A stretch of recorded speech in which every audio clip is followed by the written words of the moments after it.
नमस्कार साथियों, इस वीडियो में हम आरआरबी, एनटीपीसी और ग्रुप डी से जुड़े हुए मॉक टेस्ट देने वाले हैं। अति महत्वपूर्ण 30 एमसीक्यू प्रश्न लिए गए हैं जो कि रेलवे के नए पैटर्न पर आधारित प्रश्न हैं। तो बिल्कुल आपसे निवेदन है कि वीडियो को बिल्कुल अंत तक जरूर देखें और कंप्लीट जो है 30 क्वेश्चन के मॉक टेस्ट दें। और ये वीडियो नंबर 10 है। अगर बाकी की वीडियो आप नहीं देखे हैं आपको आई बटन पे या डिस्क्रिप्शन में मिल जाएगा लिंक प्लेलिस्ट का, जिसपे अपडेट करके सभी मॉक टेस्ट दे सकते हैं। और ये वीडियो डेली रात 8 बजे आती है, तो अगर आप इसका रेगुलर नोटिफिकेशन पाना चाहते हैं तो चैनल को जरूर सब्सक्राइब कर लीजिएगा। पहला क्वेश्चन स्टूडेंट देख सकते हैं, दिया है विंध्या शक्ति डैश वंश के संस्थापक थे। तो बताना है कि जो विंध्या शक्ति हैं ये किस वंश के संस्थापक थे। ऑप्शन दिए गए हैं वाकाटक है, काकतीय है, पांडव है या चोल है। राइट की बात करते हैं तो बिल्कुल ऑप्शन जितने भी लोग ए पर जा रहे हैं राइट हो जाएगा। वाकाटक के जो है संस्थापक थे विंध्या शक्ति। सेकंड क्वेश्चन है कि डैश 1949 में भारत का हिस्सा बना था। तो कौन बना था 1949 में भारत का हिस्सा। ऑप्शन है सिक्किम, मेघालय, मणिपुर या त्रिपुरा। ऑप्शन डी हो जाएगा, त्रिपुरा जो है हिस्सा बना था। डी आपको ध्यान रखना है। 3 नंबर क्वेश्चन कहता है इब्न बतूता एक अरबी यात्री और साहसी व्यक्ति था, वह कहाँ का रहने वाला था, ये बताना है। इब्न बतूता के बारे में बताया जा रहा है, ये कहाँ का रहने वाला था। तो ये रहने वाला था मोरक्को का। ऑप्शन नंबर बी राइट हो जाएगा। 4 नंबर है मुंबई डैश की अनुवात दिशा में स्थित है, जिसके कारण यहाँ भारी बारिश होती है। तो किस दिशा में है। अरावली, हिमालय, पूर्वी घाट या पश्चिमी घाट के अनुवात दिशा में। तो राइट ऑप्शन हो जाएगा पश्चिमी घाट की जो है अनुवात दिशा में है और इसलिए यहां बारिश ज्यादा होती है।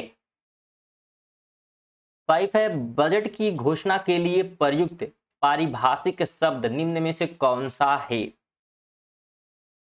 तो जो पारिभाषिक शब्द है उसका नाम है वार्षिक वित्तीय विवरण। ऑप्शन नंबर बी राइट हो जाएगा। 6 नंबर है भारत के संविधान में मौलिक अधिकारों को पारित करने का विचार किस देश के संविधान से प्रेरित था। ऑप्शन दिए गए हैं कनाडा है, ऑस्ट्रेलिया है, इंग्लैंड है या अमेरिका। तो ऑप्शन यहाँ पे ध्यान रखना है अमेरिका हो जाएगा। डी ऑप्शन बिल्कुल राइट हो जाएगा कि भारत में जो मौलिक अधिकार हैं ये कहां से हैं, तो अमेरिका के संविधान से प्रेरित हैं। 7 है बजाज ऑटो एक डैश क्षेत्र का उद्योग है। तो कहाँ का है। संयुक्त क्षेत्र है, सार्वजनिक क्षेत्र है या निजी या सहकारी। ऑटो बजाज की बात हो रही है, तो ये एक निजी क्षेत्र का जो है उद्योग है, यानी कि प्राइवेट कंपनी है। ऑप्शन सी हो जाएगा।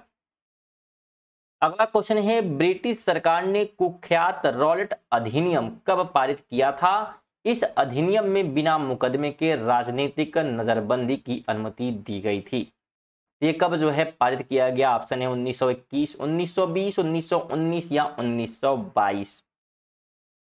ऑप्शन बिल्कुल सी हो जाएगा, 1919 में ये पारित किया गया था। स्टूडेंट बिल्कुल नए पैटर्न पे जो है प्रश्न लिए गए हैं, आधारित हैं, तो बिल्कुल अंत तक देखें, बीच में छोड़कर ना जाएं, नहीं तो बहुत सारे इंपॉर्टेंट प्रश्न आपके छूट जाएंगे।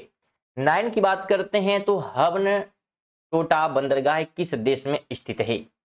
ऑप्शन है भारत, श्रीलंका, म्यांमार या बांग्लादेश। राइट ऑप्शन बी हो जाएगा, श्रीलंका में ये स्थित है, तो आपको ध्यान रखना है। अगला क्वेश्चन है इनमें से कौन सी खरीफ की फसल नहीं है। मक्का सॉरी मौका है, यहाँ पे मक्का होना चाहिए, ठीक है। मक्का, गेहूं, धान और मूंगफली।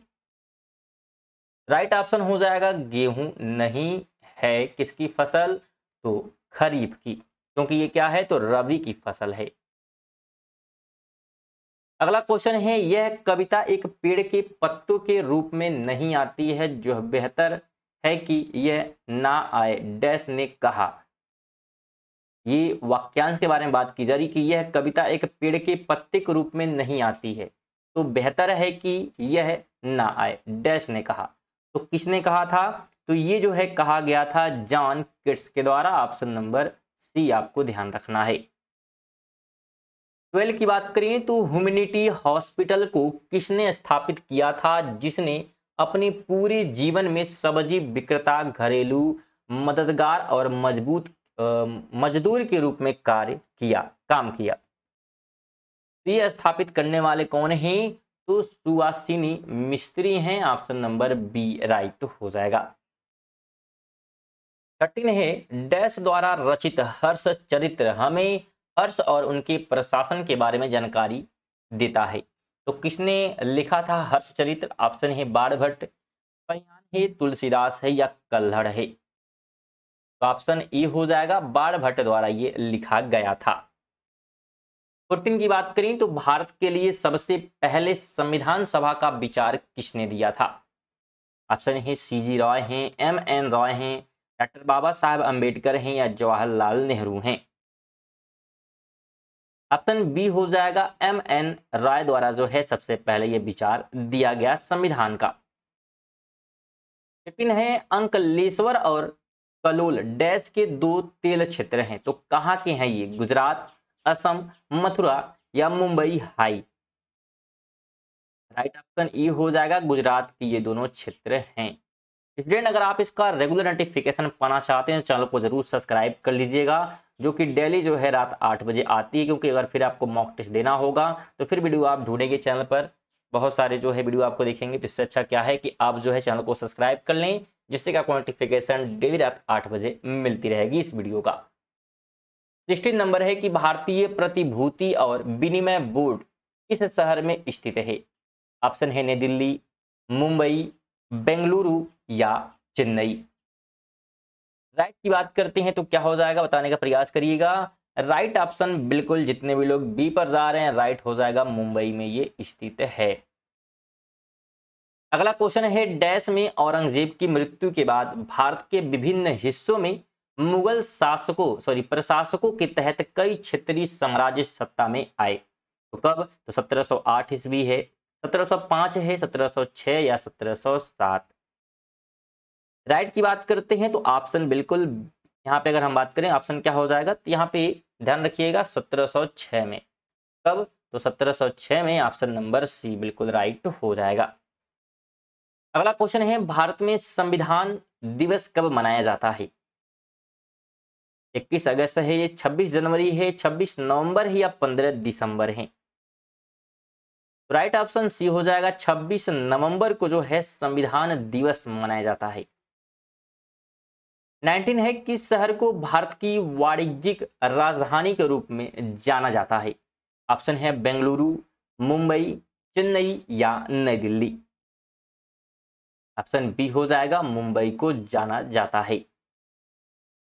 20 है सन डैश में सुभाष चंद्र बोस ने आजाद हिंद फौज की स्थापना की थी। ऑप्शन है 1943, 1940, 1941 या 1945। राइट की हम बात करते हैं तो ऑप्शन ए हो जाएगा 1943 में। 21 है मोनिटोलिन द्वीप कहाँ स्थित है? मोनिटोलिन द्वीप, इस द्वीप की अगर हम बात करते हैं तो ये द्वीप जो है कनाडा में है। ऑप्शन ए आपको ध्यान रखना है। 22 है भारत में हरित क्रांति का जनक किसे कहा जाता है? हरित क्रांति का जनक की बात यहां पे की जा रही है। तो ऑप्शन ए हो जाएगा, MS स्वामीनाथन। ऑप्शन ए आपको ध्यान रखना है। स्टूडेंट अगर आप इसका रिवीजन PDF प्राप्त करना चाहती हैं तो हमारे टेलीग्राम चैनल से जुड़ सकते हैं, जिसका लिंक आपको डिस्क्रिप्शन में मिल जाएगा। साथ में अगर चैनल को अभी तक सब्सक्राइब नहीं किए तो जरूर सब्सक्राइब कर लीजिएगा, क्योंकि आप यहाँ पे करंट अफेयर भी पढ़ सकते हैं, जो कि डेली सुबह 6 बजे आती है। 23 है कि निम्नलिखित में से किसे मद्रास का मोजार्ट के रूप में जाना जाता है?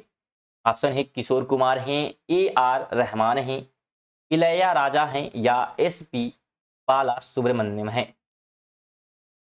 ऑप्शन बी हो जाएगा, AR रहमान को। 24 है कि लूसी मिशन का संबंध किस अंतरिक्ष एजेंसी से है? ऑप्शन इसरो है, नासा है, रॉसकॉस्मॉस है या जाक्सा है। राइट ऑप्शन बी हो जाएगा, नासा से जुड़ा हुआ है लूसी मिशन। अगला क्वेश्चन है पृथ्वी का पलायन वेग है। पृथ्वी का पलायन वेग बताना है कितना है।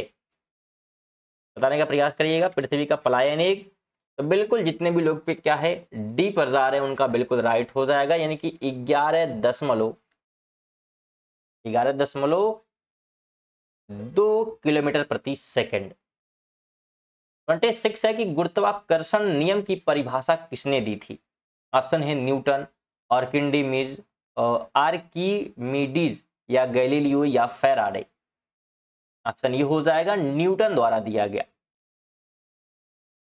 27 है कि फुलेरिन एक नया खोजा गया क्रिस्टलीय कार्बन अपरूप है, इसके सबसे सामान्य रूप में होते हैं। तो कितने जो है परमाणु होते हैं बताने का प्रयास करिएगा कि फुलेरिन एक नया जो है खोजा गया क्रिस्टलीय कार्बन अपरूप है, इसके सबसे सामान्य रूप में होते हैं कितने, बताने का प्रयास करिएगा। राइट ऑप्शन सी हो जाएगा 60 कार्बन परमाणु, बिल्कुल आपको सी ध्यान रखना है। 28 है निम्नलिखित में से किसको मार्स गैस कहते हैं? मार्स गैस की बात हो रही है। तो मार्स जो गैस है कहा जाता है किसको? तो CH4 का, और CH4 का जो रासायनिक नाम है क्या है आप सभी से कमेंट बॉक्स में जरूर बताएंगे। 29 है वह एकमात्र पक्षी कौन सा है जो पीछे की ओर उड़ता है? ऑप्शन है गौरैया, कोयल, साइबेरियन सारस या गुंजन पक्षी। ऑप्शन डी हो जाएगा गुंजन पक्षी जो है एकमात्र ऐसा पक्षी है जो कि पीछे की ओर उड़ता है।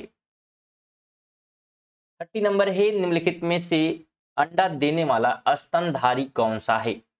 ऑप्शन है चमगादड़, पर्लिन, चींटीखोर, वेल या कटीली चींटीखोर। राइट ऑप्शन डी हो जाएगा कंटीली चींटीखोर ऐसी एक जो है स्तनधारी है जो कि अंडा देती है। तो ये थे हमारे 30 महत्वपूर्ण प्रश्न जो कि संभावित हैं रेलवे ग्रुप डी और एनटीपीसी के लिए। तो आप सभी जो है 30 में से कितने प्रश्न सही कर पाए हैं कमेंट बॉक्स में जरूर बताइएगा। और अगर आप रेगुलर जो है मॉक टेस्ट देना चाहते हैं तो चैनल को जरूर सब्सक्राइब कर लें और बेल आइकन को जरूर ऑन कर लीजिएगा। साथ में आपसे निवेदन है कि जितने भी लोग वीडियो को देख रहे हैं कम से कम एक दोस्त को आप जरूर शेयर करिएगा। चलिए मिलते हैं नेक्स्ट वीडियो, तक के लिए जय हिंद, जय भारत।